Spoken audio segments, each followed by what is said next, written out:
गंजाम प्रसिद्ध माँ दंडकाली 13 दिन निमंते दंडयात्रा दुलुकुछि गंजाम। एप्रिल 2 तारिख बुधवार दिन माँ दंडकाली 13 दिन निमंते दंडयात्रा आरंभ हो जाइछि। एही अवसर में माँ दंडकाली 13 दिन निमंते भक्त मानक दुआर दुआर बुली भ्रमण करने सहित एथिरे बहुत दंडुआ मानक द्वारा दंड नाच संपूर्ण होइथे। एही दंडयात्रा चैत्र मासरे अनुष्ठित होइथे। एही दंड नाच रे माँ काली पूजा पाई थांती। तेर भुक्ता पाट भुक्ता इत्यादि किछि सेवायत तथा दंडुआ एही दंड नाच को संपूर्ण भावे तुलाई थांती। माँ दंडकाली एही दंडयात्रा उपलक्षे विभिन्न प्रकार सांस्कृतिक कार्यक्रम मध्य अनुष्ठित होइथे। एही दंडयात्रा समय गंजाम जिला चलचंचल होई पड़े। गंजाम जिलार समस्त जनसाधारण मनरे मध्य आनंद उल्लासर लहरी खेली जाइथे। एही समय धूलीदंड पानी दंड अग्निदंड कालिका प्रसन्न इत्यादि प्रकार समस्त कार्य मध्य होइथे एवं समस्त भुक्ता माने नीतिकांति अनुसार एही सबु नीति नियम को पालन करी अति निष्ठा एवं भक्तिर सहकारे एही 13 दिन परिवार त्याग करी ब्रह्मचारी होई माँ काली निकटरे शरण पड़ी थांती। उमाशंकर महाराणा 75 वर्ष चली अच्छी दिन धरी होता है। 13 दिन माँ का दंड चली जाए। बहुत भक्त आसता पैत पकड़ा माँ को धारा चलने आ बहुत मानसिकधारी बहुत अच्छा भितर बहुत माँ द्वारा माँ का आशीर्वाद रे बहुत जो माँ जो कहते सन्तान न था सन्तान माँ दे मानसिक मुख्य होगा माँ सन्तान सन्तान प्राप्ति नीतिकांति माँ धूलीदंड पानीदंड अवटा अवटा खाइबा राति अग्निदंड कालिका नाच माँ को प्रसन्न प्रत्येक दिन माँ को संध्या आरती प्रसन्न भी माँ प्रसन्न हो भक्तर दुख मनस्कामना पूर्ण कर दुख बुझुंट माँ। मोर परशुराम चिरंजन कुमार मोर घर हूँ मनस्कामना मुझे आसती मोर गोटे मनस्कामना रही तो मो से मनस्कामना आस्ते आस्ते माने पूर्ण हो आसला तो जेपर्यंत मोर से मनस्कामना पूर्ण न आम देखो सकालू आम जो जो गाँ दंड थी से गाँव उठू प्रथम पूजा हम आलता आलता आम सब गाधा पड़ा आसू चंपावड़ विभूति प्लस आमर चंदन सिंदूर लगे पूजा अर्चना करके से मेलानी तुलिकी खाली पादे मेलानी तुटिकी अन्य गाँव को जो चल चली जीवु तापर खरा बेला आमर 12टा 12:30 दांड को जीवु ततला बालरे बढ़ू तापर आमर संध्या समय पानीदंड हम पानीदंड है पुणी आसला बसाको बसार आम लियापणा हम लियापणा खाइला आलती हम आलती आम जहाँ मानसिक दुख लगे आम मानसिक माने पूर्ण करने माँ को प्रार्थना करूँ। माँ महिमा कौन कह माँ को महिमा तो अपार आ माँ को कौन कह मो ना पंडित डॉक्टर गंगाधर मिश्र दीर्घ 75 वर्ष है मोर स्वर्गत पिता जगन्नाथ मिश्र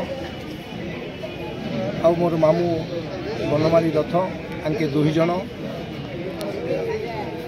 बहुत निडांबर सहित स्वर्गत गोविंद महाराणा स्वर्गत दयानिधि राउल स्वर्गत मागुणी राउल स्वर्गत हरिकृष्ण महाराणा एमान को धरी बहु वर्ष धरी यही यात्रा माँ पालन कर आसु तांकर अनुज्ञा अनुभूति रे मु निजको अनुप्राणित करी दीर्घ 35 वर्ष है यही माँ काली दंडयात्रा सहित संश्लिष्ट अच्छी। यात्रा केते दिन धरी चली थाए? यही यात्रा 13 दिन धरी चली थाए। कौन कौन सब नीतिकांति रही है कौन कौन नियम रही है यात्रा 13 दिन 13 दिन धरी चली थाए। एथार मुख्य सेवक 2 जन यथा उमाशंकर महाराणा आउ कालिया राउल यही 2 जन समस्त भक्त मानू नहीं अति निरांबर भाव निष्ठापर भाव यही यात्रा को समस्त भक्त मानू धरी चालन कर। साधारणतः आम देखी था दंड नाच कौन प्रकार दियासिली काठीर व्यवहार हो कौन आपणकर मत रही? आज्ञा शास्त्र लिखाई मनसा चिंतित कर्म वचसा फलान्न प्रकाशयते अर्थ पूर्व पुरुष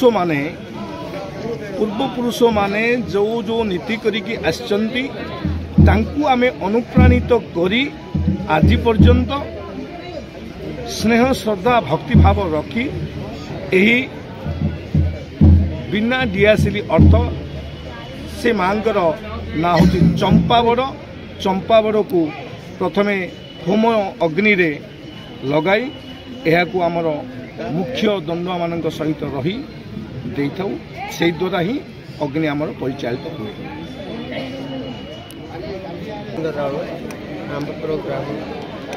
ଆପଣଙ୍କର ଏଠାରେ କ'ଣ କାର୍ଯ୍ୟକ୍ରମ ରହିଛି? ଏହି କାର୍ଯ୍ୟକ୍ରମ କେତେ ଦିନ ଧରି ଚାଲିଥାଏ? ଆମର ଆଜ୍ଞା 75 ବର୍ଷ ଆଉ ବାପାକୁ ସେ ଅବଲୁତ ଏଇ କାର୍ଯ୍ୟନୀତି ଚାଲିଛି। ତାଙ୍କୁ ଧରି ଆମେ ସେଇ ରାସ୍ତାରେ ବି ଚାଲୁଛୁ। ସାଧାରଣତଃ ଆମେ ଶୁଣିଥାଉ ଦଣ୍ଡନାଚରେ 3ଟି ଠାକୁରଙ୍କ ମିଳନ ହୋଇଥାଏ। କେଉଁ ସେ ଠାକୁର? କିଏ ସେ ଠାକୁର?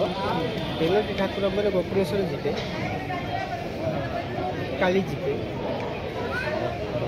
ଆଉ ପର୍ବା ସେଥିରେ ଆମର 3ଟି ଠାକୁର ମିଳନ ହୋଇଥାଏ। ଆପଣଙ୍କର ଏହା କେତେ ଦିନ ଧରି ଚାଲୁଥାଏ? 13 ଦିନ ଧରି ଚାଲୁଥାଏ। ଏଠାରେ ଯେଉଁ ଅଗ୍ନିଦଣ୍ଡ ଅଛି, ଅଗ୍ନିଦଣ୍ଡର ନିୟମ କ'ଣ ରହିଥାଏ? ଅଗ୍ନିଦଣ୍ଡର ନିୟମ ବୋଇଲେ ଆମର ଖାଇସାରିଲା ପରେ ଥଣ୍ଡା ଶୀତଳ ହେବ। ଥଣ୍ଡା ଶୀତଳ ହେଲା ପରେ ଆମର ଅଗ୍ନିଦଣ୍ଡ ଧରିକିରି ଆମେ ଦାଣ୍ଡକୁ ଯାଇପାରିବୁ। ଆମେ ଏଠି ସ୍ୱଭାବରେ ଦେଖିଥାଉ ଏଠାରେ କୌଣସି ଦିଆସିଲି କାଠିର ବ୍ୟବହାର କରାଯାଇନଥାଏ। ନାଇଁ ଆଜ୍ଞା, ଆମର ଯେଉଁ ହୋମ ହେଇକିରି ଯେଉଁ ବଡ଼ଟା ଆମର ବନା ହେଇକିରି ସେ ଯେଉଁ ଚମ୍ପା ବଡ଼ ବୋଲିକିରି ନାଁ ଦିଆଯାଇଛି। ପରମ୍ପରା ମୁଁ ବାପାଙ୍କା ଦେଇକିରି ସେ ବଡ଼ରେ ନିଆଁ ଧରିକିରି ହୋମରୁକା ଆସିଥିବୁ। ସେ ବଡ଼ରୁ ନିଆଁ କଢ଼ାଇଲେ ଆମର ରୋଷେଇ ହେବ। ସେଇ ହୋମ ବଡ଼ରୁ ନିଆଁ କାଢ଼ିକିରି ଚମ୍ପା ବଡ଼ ଲାଗିବ, ଅଗ୍ନିଦଣ୍ଡ ଖେଳିବୁ। ସବୁ କ୍ଷେତ୍ରରେ ସେଥିରୁ ଆମର ଅଗ୍ନି ବାହାରିଲେ ଆମେ ଚଳପ୍ରଚଳ। କୌଣସି ପ୍ରକାର ଦିଆସିଲି କାଠି ବ୍ୟବହାର ନାହିଁ। ସେଇ ବଡ଼ ଯେତିକି ବନ୍ଦ ହେଲେ ବି ଆମର ସବୁ କ୍ଷେତ୍ରରେ ଆମର ଅସୁବିଧା। ସାଧାରଣତଃ ଆମେ ଦେଖିଥାଉ ଆଳତୀ ସମୟରେ ମାଙ୍କ ପ୍ରସନ୍ନ ହୋଇଥାଏ।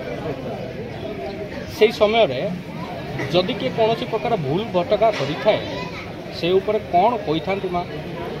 ଭୁଲଟାକୁ ଭୁଲ କହିବେ। ଆଉ ଆପଣ ମା ସାଙ୍ଗେ ସାଙ୍ଗେ ତାକୁ ଡକେଇବା, ତୁ କାହିଁକି ଏ ବାଟରେ ଗଲୁ? ତୋତେ ମୁଁ ଭଲ ରାସ୍ତା ଦେଖେଇଥିଲି, ନୀତି ନିୟମଟା କହିଥିଲି, ତୁ ସେ ଭୁଲଟା କାହିଁକି କରୁ ବୋଲି ମା ନିଶ୍ଚୟ ତାକୁ ଧରା ପକାଇବେ। ନ ପକାଇଲେ ଆମେ ଚଳିବୁ କେମିତି ଆଜ୍ଞା?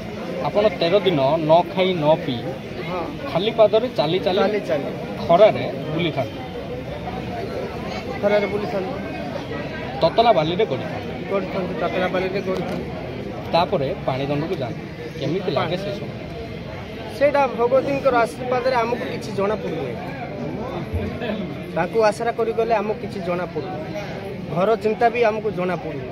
ପିଲା କୁଟୁମ୍ବ ପନିପରିବା କିଛି ଆମକୁ ପରିବାର ସହିତ ଆମକୁ କିଛି ଜଣାପଡ଼ୁନି ଯେ ଆମେ ମାଆଙ୍କର ଯାତ୍ରା କରୁଛୁ। ସବୁ ଘରର ଆଶା ଭରସା ଛାଡ଼ି ଦେଇଛୁ। ଘରର ଭରସା ଆମକୁ କିଛି ଜଣା ଏକା ପଡ଼ୁନି। ଦିନ କଟି ଯାଉଛି। ଘର ତ୍ୟାଗ କରିଛୁ।